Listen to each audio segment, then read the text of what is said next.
G'day, it's the Overlander here, vlogging again. Can you believe it? If you can't beat 'em, join 'em. Anyway, what I'm looking at doing is putting together a series of short vlogs talking about some of the workarounds that I've found when you try to put a story together out in the field, when you take it out of the bedroom and when you get out in the big wide world and try to put a story together. So I'm going to look at some of the workarounds I've found just for some problems that you may come across. So I'd first like to tell you a little bit about myself and how I got involved in video.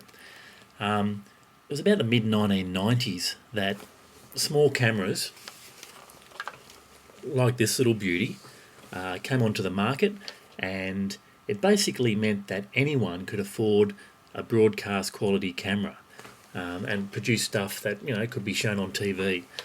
So that's when I got involved in video. At the time I was reading a book called Rebel Without a Crew by Robert Rodriguez, and in this book there was a section called the 10-minute film school, and basically Robert was saying that with today's technology anyone can be a filmmaker and anyone can do all aspects of filmmaking, the camera work, the editing, the whole shebang. And this really intrigued me, and so I set out to do this myself. Now when I was a young boy, I remember seeing a film at my school called World Safari by a guy called Albie Mangles. Now for any young self-respecting Aussie male who grew up around the time that I did, Albie Mangles was the man. He was one of the first to set off around the world and film his adventures. So that was quite influential on me to see that film, and it sort of sparked a bit of a seed. And even before I got involved in video production, I was always a keen traveller. So I wanted to try and marry the two, video production and travel. And I watched a lot of travel shows on the TV, and they seemed to just be ads, ads for motels. You never really got under the skin of a location. You never actually met a local and got to hear why they liked living where they do. And that's how I devised the Meet a Local series, where I visit a location and I ask a local person what they like about living where they do. So I want to tell you a little story about one of the situations I found myself in while I was filming the first Meet a Local series, which covered from Melbourne in the south of Australia to Nimbin, which is about halfway up the east coast. Now Nimbin, for anyone who doesn't know, was a bit of a social experiment of type. Back in the early 70s there was a student festival there, and a lot of people stayed on and formed communes and that whole back to the earth movement and whatever. And a couple of decades on, it's pretty much a place where a lot of backpackers go to score drugs.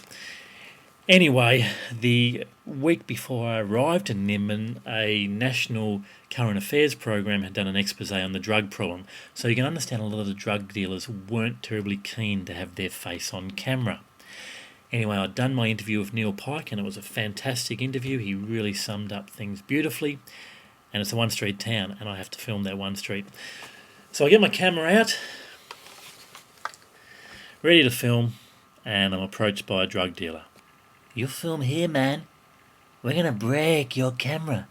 You understand that? You film here, and we're going to break your camera." So I had a bit of a situation, because Nimbin's a one-street town, and I had to film that one street. So I had to think really quick.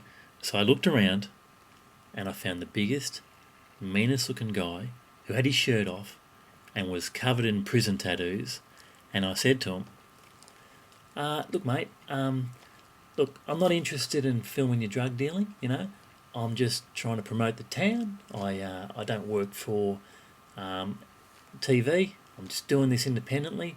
So how about you let me get my shots and then I get out of here?" "Well, you want to be quick, mate, and don't film the laneway. Fellas, he's all right. He's just going to get a few shots, and then he'll be out of here." So I quickly ran around and got my shots, making sure I avoided filming the laneway where most of the dealers were doing their dastardly deals. Unfortunately, a lot of the dealers weren't too keen with this big guy's decision, and they were throwing a few choice expletives in my direction, so I couldn't actually use the audio, but I did get the shots and I got the story. And that's just one example of a situation where, sometimes filming outside in the public arena, there can be problems, and you've got to find a workaround. And generally, if you're honest with people, tell them exactly what you're doing, most people are happy to oblige. So this is a first in a series of vlogs that I'll be doing, just telling you about some of the situations I've found myself in putting together the Meet a Local series. So stay tuned. Adios.